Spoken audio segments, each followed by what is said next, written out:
Hello दोस्तों, कैसे हैं आप सब। आज की हमारी कहानी है पत्नी का आत्मसम्मान। प्रिया और दीपक सीमा जी और नरेंद्र जी के बड़े बेटे बहू थे। नरेंद्र जी के 3 संतानें थीं। बड़ा बेटा दीपक, उसके बाद बेटी कोमल और फिर सबसे छोटा बेटा अनूप।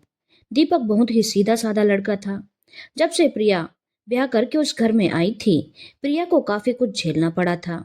वैसे तो दीपक प्रिया से बहुत प्यार करता था, लेकिन ससुराल में बाकी लोगों का व्यवहार बहुत अलग था।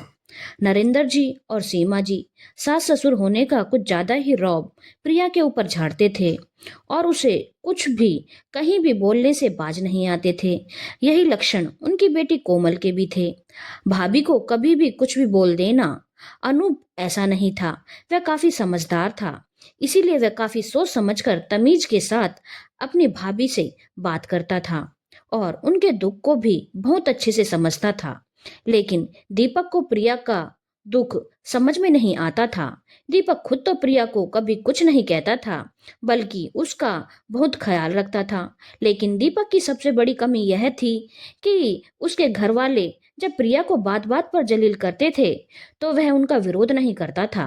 नरेंद्र जी और सीमा जी का तो समझ में आता है कि वह उसके माता पिता थे, इसीलिए वह उनका विरोध नहीं करता होगा। लेकिन छोटी बहन कोमल, वह भी अपनी भाभी को बेइज्जत करने में कोई कमी नहीं छोड़ती थी। लेकिन दीपक उसको भी कुछ नहीं कहता था। प्रिया का आत्मसम्मान उस घर में तार तार होता रहता था। वह चाहती थी कि उसका पति उसके लिए आवाज उठाए, लेकिन ना तो दीपक खुद उसके लिए कभी आवाज उठाता था और ना ही उसे बोलने देता था। दीपक का कहना था, यह सब कुछ कितने दिन चलेगा, खुद ब खुद सब कुछ एक दिन ठीक हो जाएगा। कोमल ब्याह करके अपने ससुराल चली जाएगी, माँ पिताजी की उम्र ढल जाएगी, तो अपने आप ही सब कुछ सही हो जाएगा। क्यों फालतू में कुछ बोलकर रिश्ते खराब करना चाहती हो? मैं तो तुम्हारा ख्याल रखता हूं ना। तो जो जैसा चल रहा है वैसा ही चलने दो। प्रिया का दुख शायद दीपक समझ ही नहीं पाता था, और यह सब सहते सहते प्रिया भी अब इन सब चीजों की आदी हो गई थी और चुपचाप सब कुछ सहन करती जा रही थी। हाँ, कभी कभी देवर अनूप से वह अपने दिल की बात जरूर करती थी, क्योंकि अनूप ही उस घर में ऐसा था जो उसके दुख को देख भी रहा था और समझ भी रहा था। पर वह क्या कर सकता था? वह तो देवर था। यह तो उसके पति का काम था कि उसके सम्मान के लिए आवाज उठाए। अनूप कई बार अपने भाई दीपक से बोलता भी था कि भैया, आप अपनी पत्नी के सम्मान के लिए आवाज क्यों नहीं उठाते? भाभी को घर में कोई भी जो मर्जी बोलकर निकल जाता है, हमेशा बेइज्जत कर जाता है। उन्हें घर का सदस्य तक नहीं समझा जाता, बल्कि घर में एक काम करने वाली एक नौकरानी समझा जाता है। लेकिन आप कभी भी अपनी पत्नी के लिए आवाज नहीं उठाते। इससे आपकी पत्नी का मान सम्मान धीरे धीरे पूरी तरह से खत्म हो जाएगा और वह एक नौकरानी की जिंदगी जीने लगेगी। लेकिन दीपक उल्टा अनूप को ही बोलता, अभी तुम्हारी शादी नहीं हुई है, इसीलिए तुम ऐसी बातें कर रहे हो। एक बार शादी हो जाने दो, देखता हूं तुम अपने पत्नी का कितना साथ दे पाते हो, वह भी अपने माँ बाप और भाई बहन के खिलाफ जाकर। जिन रिश्तों में हम पल बढ़कर बड़े हुए हैं, हम उनके खिलाफ नहीं बोल सकते। और पत्नी को क्यों दुख होगा जब उसका पति उसका सम्मान कर ही रहा है? मैं तो प्रिया के सम्मान में कोई कमी नहीं छोड़ता ना, उसे किसी बात की कोई कमी होने देता नहीं हूं, तो उसे कोई दुख नहीं होता होगा। यह सब तुम्हारे मन का वहम है। प्रिया बहुत खुश है। अनूप को पता था दीपक के आगे सर फोड़ने से कोई फायदा नहीं है, क्योंकि उसे समझ में नहीं आने वाला। और दिन ऐसे ही गुजर रहे थे। कोमल की अब शादी हो चुकी थी, लेकिन अभी भी वह जब भी ससुराल आती तो अपनी भाभी प्रिया को बेइज्जत करने से बाज नहीं आती। और अभी भी दीपक कुछ नहीं बोलता। नरेंद्र जी और सीमा जी तो प्रिया के साथ बदतमीजी करते ही थे। अनूप जब यह सब कुछ देखता था तो उसने सोच लिया था कि वह अपनी पत्नी के साथ यह सब कुछ कभी नहीं होने देगा और अपनी पत्नी प्रिया के जैसी जिंदगी नहीं जिएगी। यह भाई की गलती है कि उनकी पत्नी यह सब कुछ झेल रही है। खैर, इस तरह से वक्त बीता और अनूप की भी शादी हो गई और ऋचा उस घर की छोटी बहू बनकर आ गई। अब जो खेल इतने दिनों से प्रिया के साथ नरेंद्र जी, सीमा जी और कोमल खेल रहे थे, उन्होंने वही खेल ऋचा के साथ खेलना शुरू कर दिया। पहले ही दिन सीमा जी ने ऋचा को देर से उठने का ताना मारा। यही संस्कार दिए हैं तेरे माँ बाप ने कि 6 बजे कमरे का दरवाजा खोलकर बाहर निकल रही है। ऋचा चुपचाप सीमा जी को देख रही थी, क्योंकि वह नई नवेली दुल्हन थी। तब तक कोमल ने भी नहले पर दहला मारा और बोला, इनकी माँ ने कुछ सिखाया होगा तब तो कुछ आता होगा। बस मेकअप करना आता है और क्या। चलो अब जल्दी से नहा धोकर किचन में लग जाओ। यहाँ तुम बेटी नहीं हो कि तुम्हें पकाकर खिलाया जाएगा। ऋचा हैरान थी कि शादी के अगले दिन नई बहू से कोई इस तरह से इतना कड़वा कैसे बोल सकता है। तब तक नरेंद्र जी भी वहां आ गए और उन्होंने बोला, बहू, यहाँ पर भोर में उठ जाने की आदत डालो। यह तुम्हारा मायका नहीं है। सुबह 5 बजे नहा धोकर मुझे रसोई घर में दिखनी चाहिए तुम, नहीं तो तुम्हारी खैर नहीं। ऋचा को कुछ समझ में नहीं आया कि वह क्या बोले। तब तक अनूप अपने कमरे से निकल कर आया। वह इतनी देर से यह सारी बकवास सुन रहा था और इंतजार कर रहा था इन तीनों के एकत्र होने का, ताकि वह जवाब दे सके। नरेंद्र जी, सीमा जी और कोमल तीनों वहीं खड़े होकर ऋचा को ताने मार रहे थे और दीपक और प्रिया चुपचाप एक किनारे खड़े होकर यह सब कुछ देख रहे थे। तो अनूप ने तेज आवाज में बोला, खबरदार, मेरी पत्नी को किसी ने कुछ भी बोला, यह इस घर की बहू है और उसको इस घर में पूरा मान सम्मान मिलना चाहिए। क्या गलती की है इसने? सुबह 5 बजे उठकर रसोई घर में जाकर क्या करेगी? क्या 5 बजे उठकर यह नाश्ता बना देगी तो सब लोग 6 बजे नाश्ता कर लेंगे? जब आप लोग खुद 7 बजे सोकर उठते हो तो यह 5 बजे रसोई में क्या करेगी? तो यह बकवास की बातें मेरी पत्नी से आइंदा करने की जरूरत नहीं है। इसका जो फर्ज है यह बखूबी निभाएगी, लेकिन इसके साथ किसी ने कोई भी बदतमीजी की तो मुझसे बुरा कोई नहीं होगा। और कोमल दीदी, तुमसे अपना ससुराल तो संभलता नहीं और मायके संभालने चली आती हो। मेरी पत्नी को संस्कार सिखाने की बातें कर रही हो। खुद तुम्हारे अंदर कितने संस्कार हैं? तुम तो इतनी बेकार हो कि ससुराल में कभी रहती ही नहीं, हर वक्त मायके में ही विराजमान रहती हो। इस पर सीमा जी ने बोला, खबरदार जो कोमल को कुछ बोला। पत्नी के आते ही बहन पर रौब झाड़ने लगा। लेकिन अनूप आज चुप होने वाला नहीं था। उसने बोला, हाँ, मेरी पत्नी इस घर में मेरे भरोसे आई है और उसके मान सम्मान का ख्याल रखना मेरा फर्ज है। मैं दीपक भैया नहीं हूं कि आप लोग मेरी पत्नी की बेइज्जती करते रहेंगे और मैं सहता रहूंगा। आइंदा ख्याल रखिएगा, मेरी पत्नी के पीछे मैं खड़ा हूं। अगर उसे किसी ने कुछ भी बोला तो मैं भूल जाऊंगा कि आप लोग कौन हैं। मेरा एक ही नियम है, सम्मान दो और सम्मान पाओ। जैसा आप लोग मेरे लिए मायने रखते हैं, वैसे ही अब मेरी पत्नी भी मेरे लिए मायने रखती है और इसके मान सम्मान के साथ मैं कोई समझौता नहीं कर सकता। यह बात याद रखिएगा। यह बात अनूप ने इतने कड़े लहजे में कही कि सबको समझ में आ गया था कि अगर किसी ने ऋचा के साथ कुछ भी बदतमीजी की या प्रिया की तरह ऋचा का जीवन खराब किया तो अनूप उन लोगों को नहीं छोड़ेगा, क्योंकि अनूप दीपक के जैसा नहीं है। और उस दिन के बाद से किसी ने भी ऋचा को कोई ताने नहीं मारे।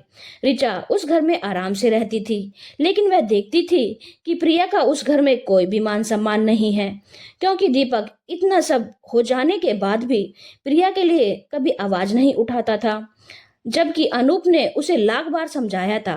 प्रिया शादी के इतने सालों बाद भी वैसे ही बेकार जीवन जी रही थी, क्योंकि सब लोग प्रिया को बोलने में कभी कोई कमी नहीं छोड़ते थे।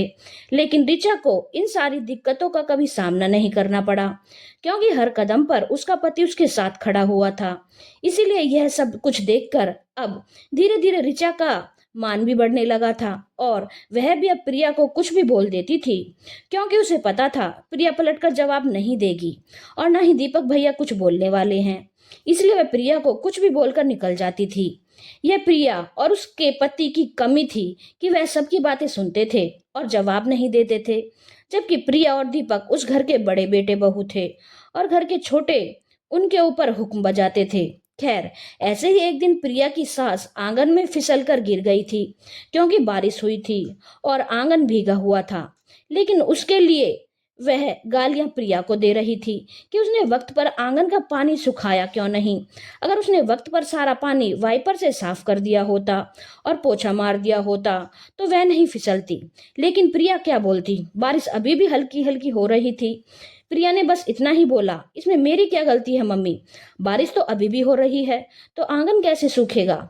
इतना बोलना था कि प्रिया की सास ने उसके ऊपर हाथ उठा दिया। दीपक ने आज भी कुछ नहीं बोला।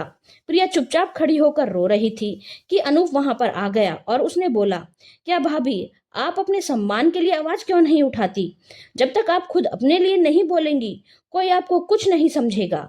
आपको अपने लिए कदम उठाना ही पड़ेगा। प्रिया बहुत दुख में थी और वह अनूप की छाती से लगकर रोने लगी, क्योंकि उसकी पीड़ा तो उसका पति भी नहीं समझ रहा था।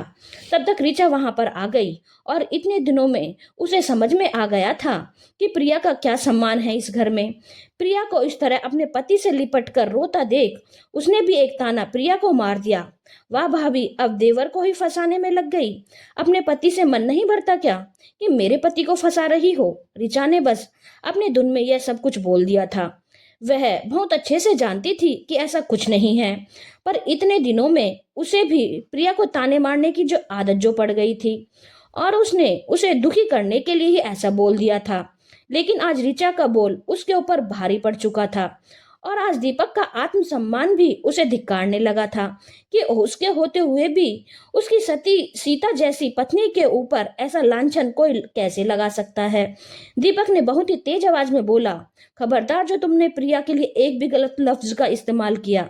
अनूप को भी ऋचा की बात बहुत बुरी लगी थी, लेकिन अनूप ने दीपक से बोला, खबरदार भैया जो मेरी पत्नी से ऐसी आवाज में बात की। मैंने किसी को अपनी पत्नी से ऊंची आवाज में बात करने का अधिकार नहीं दिया है। किसी को भी हक नहीं है मेरी पत्नी को कुछ भी बोलने का। उधर यह सब बातें सुनकर ऋचा भी चौड़ी हो रही थी कि देखो, इतना सब कुछ हो जाने के बाद भी मेरा पति मेरे लिए खड़ा है। अनूप ने आगे बोला, यह आपकी गलती है भैया, यह आपने घर में सबको हक दे रखा है अपनी पत्नी को कुछ भी बोलने का। यह आपकी कमी है जिसका आज तक सब फायदा उठा रहे हैं और अब यह कल की आई मेरी पत्नी भी इसका फायदा उठा रही है। भैया, मुझे पता है कि मेरी पत्नी ने बहुत ही गलत बातें बोली हैं और मैं उसे उसकी गलती का एहसास दिलाऊंगा और उसकी तरफ से मैं आपसे माफी मांगता हूँ, लेकिन उसे कुछ भी बोलने का अधिकार मैं आपको नहीं दे सकता। एक बात आपको फिर से समझाना चाहता हूँ भैया, शायद इस बार आपको समझ में आ जाए, क्योंकि इस बार बात बहुत ज्यादा बढ़ चुकी है। यह मेरी पत्नी से ज्यादा आपकी गलती है कि आपने घर में सबको इतनी छूट दे रखी है कि कोई भी भाभी को कुछ भी बोलकर निकल जाता है और आप उससे कोई जवाब नहीं मांगते। इसीलिए आज ऋचा का मन इतना बढ़ गया कि उसने आपकी पत्नी के ऊपर इतना बड़ा लांछन लगा दिया। उसने भाभी के लिए गलत शब्दों का इस्तेमाल किया है तो भाभी को उसे पलटकर जवाब देना चाहिए था, लेकिन आपने न खुद कभी आवाज उठाई न भाभी को ही कभी आवाज उठाने दी है और यह आपके जीवन की सबसे बड़ी गलती है। अगर ऋचा ने भाभी को कुछ गलत बोला तो भाभी को उसका जवाब देना चाहिए। इसीलिए आज मामला इतना बिगड़ चुका है, अभी भी वक्त है, सुधर जाइए, नहीं तो आप लोगों का जीवन नर्क हो जाएगा। आज दीपक और प्रिया को बहुत कुछ अच्छे से समझ में आ गया था कि उनकी चुप्पी उन्हें किस मोड़ पर ले आई है। दीपक ने आज बहुत ही तेज आवाज में दहाड़ा। दीपक की आवाज सुनकर सब लोग आंगन में जमा हो गए। दीपक ने बहुत ही जोर से बोला, अगर आइंदा किसी ने भी इस घर में प्रिया से कुछ भी बदतमीजी करने की कोशिश की तो मुझसे बुरा कोई नहीं होगा। प्रिया इस घर की बड़ी बहू है और उसे बड़ी बहू का सम्मान मिलना ही चाहिए। आइंदा जिसे जो कुछ भी बात प्रिया से करनी है एक मर्यादा के दायरे में करेगा। गलती से भी प्रिया के साथ कोई बदतमीजी मत करना, नहीं तो उसका अंजाम भुगतने को तैयार रहना। और हाँ माँ, आज आपने प्रिया के ऊपर हाथ उठा दिया सो उठा दिया। आपकी पहली और आखिरी गलती समझकर मैं माफ कर रहा हूँ। गलती से भी दोबारा मेरी पत्नी के ऊपर हाथ उठाने की गलती मत कीजिएगा, नहीं तो मैं भूल जाऊंगा कि आप मेरी माँ हो, क्योंकि कोई माँ कभी ऐसा कर ही नहीं सकती। जितना आपका मेरे ऊपर हक है उतना ही प्रिया का भी मेरे ऊपर हक है। अगर आइंदा से आपने या घर में किसी ने प्रिया के ऊपर हाथ उठाने की गलती की तो प्रिया सीधा पुलिस स्टेशन जाकर घरेलू हिंसा का केस लगाएगी आप लोगों के ऊपर और मैं उसका साथ दूंगा। और हाँ, आइंदा से कभी प्रिया से ऊंची आवाज में भी बात करने की कोशिश मत कीजिएगा। और कोमल, तुम खबरदार जो प्रिया के किसी भी मामले में तुम्हें अपना मुंह खोला या प्रिया से कुछ भी बोला, जाकर अपना ससुराल संभालो। अब तुम शादीशुदा हो और अगर तुम्हें हर महीने मायके में रहने का ही शौक है ना, तो अपनी माँ तक ही सीमित रहो। मेरी पत्नी के करीब आने की कोशिश भी मत करना। दीपक का रौद्र रूप देखकर कोमल कांप उठी थी और सोच लिया था कि अब वह ज्यादा मायके के पचड़े में नहीं पड़ेगी, ससुराल में ही अपना वक्त बिताएगी। माँ ने भी इशारों इशारों में कोमल को बोल दिया था कि चुपचाप यहाँ से निकल जा, नहीं तो अब की तेरी बारी होगी। दोनों भाई तेरे से बिल्कुल चिढ़ चुके हैं। दीपक ने आगे बोला, अगर अभी की भी आप लोगों का दिमाग में बात नहीं घुसी है तो मैं और प्रिया आज अभी और इसी वक्त यह घर छोड़ने को तैयार हैं। इस नरक में जीने से अच्छा है एक छोटे से कमरे में प्यार भरी जिंदगी गुजारी जाए। यह कहकर दीपक प्रिया को लेकर कमरे में चला गया। आज दीपक का रौद्र रूप देखकर सबको समझ में आ गया था कि अब अगर किसी ने प्रिया को कुछ भी कहा तो उनकी खैर नहीं। आज शादी के इतने दिनों बाद प्रिया को ऐसा लगा कि आज उसे पति का प्यार मिला है। प्रिया रूम में जाकर दीपक के गले लगकर रोने लगी और बोली, इतनी देर क्यों कर दी मेरे लिए आवाज उठाने में? अब तो मेरी सारी उम्मीदें भी खत्म हो चुकी थी। दीपक प्रिया से माफी मांग रहा था और बोल रहा था, बस जितना सहना था तुमने सह लिया। मेरी गलती की वजह से अब तुम्हें कुछ भी सहने की जरूरत नहीं है। बस तुम आराम से रहो और हाँ, अगर कोई तुम्हें कुछ कहता है तो तुरंत उसका जवाब दो। किसी की कोई बात सहने की जरूरत नहीं है। अगर तुम कहोगी तो मैं भी तुम्हारे साथ अलग घर में चलकर रहने को तैयार हूँ, क्योंकि बहुत कष्ट झेले हैं तुमने जिन्हें मैं समझ नहीं पा रहा था। प्रिया दीपक के गले लगकर रोने लगी। उधर अनूप ने ऋचा की ओर रुख किया। वह चुपचाप खड़ी थी और उसे पता था कि उसने बहुत गलत बातें अपने मुंह से निकाल दी थी, क्योंकि उसने सोचा ही नहीं था कि बात इतनी बढ़ जाएगी। उसे तो लगा था कि हर बार की तरह वह ताना मारकर निकल जाएगी। अनूप ने ऋचा की ओर खजाने वाली नजरों से देखा और बोला, तुमने जो किया है उसका जवाब तो मैं तुम्हें दूंगा। हिम्मत कैसे हुई तुम्हारी मेरे और भाभी के ऊपर ऐसा बोलने की? ऋचा अब घबरा गई। अनूप का गुस्सा देखकर ऋचा ने अपना बचाव करते हुए बोला, अरे तुम इतना गुस्सा क्यों हो रहे हो? मैंने तुम्हें क्या कहा? मैंने तो भाभी को बस ऐसे ही ताना मार दिया था, इसमें इतना गुस्सा होने वाली क्या बात है? और भाभी को ताना मारा था तो उसके बदले भैया गुस्सा हो चुके हैं, तो तुम क्यों अब चिढ़ रहे हो? अनूप ने बोला, देखो रुचा, तुमने जो भी शब्द बोले भाभी और मुझे लेकर, उससे सिर्फ भाभी के चरित्र पर सवाल नहीं उठते बल्कि मेरे चरित्र पर भी उठते हैं। क्या अगर मेरे और भाभी के बीच कुछ गलत है तो सिर्फ भाभी चरित्रहीन है, मैं चरित्रवान हूँ? जो भी औरत ऐसा कुछ बोलती है ना, यह सोचकर कि उसने अगली औरत को ताना मारा है, नहीं, उसने अपने पति के चरित्र पर उंगली उठाई होती है। तुम अब जब से ब्याह करके आई हो इस घर में, तुम्हारे ऊपर कोई एक उंगली नहीं उठा सकता है। हर कदम पर मैं तुम्हारे साथ खड़ा रहा हूँ। क्या कभी कोई तुम्हारे चरित्र के ऊपर कोई एक उंगली उठा सकता है? बिल्कुल भी नहीं, क्योंकि उसे पता है उसे मेरा सामना करना पड़ेगा। और मुझे भी पता है तुम एक बहुत ही चरित्रवान महिला हो, लेकिन आज तुमने मेरे चरित्र पर तो उंगली उठा दी ना। भाभी को तुमने जो बोला वह भाभी और भैया जाने, क्योंकि उनके बीच पति पत्नी का रिश्ता है, लेकिन तुमने अपने पति के ऊपर, उस पति के ऊपर जो तुम्हारे ऊपर अंधविश्वास करता है और हर कदम पर तुम्हारा साथ देता है, उस पति के चरित्र पर आज तुमने अपने कटु वचनों से उंगली उठा दी है। और इसके लिए मैं तुम्हें कभी माफ नहीं करूंगा। ऋचा को समझ में नहीं आ रहा था कि नासमझी में वह क्या बोल गई है। उसके शब्द इतने बड़े हो जाएंगे और अनूप उसे इस तरह से अपने दिल पर ले लेगा, लेकिन अनूप का एक ही कहना था कि चरित्रहीन सिर्फ औरत नहीं होती, उसके साथ वह मर्द भी होता है जिसे लेकर उसके लिए बातें बनाई गई होती हैं।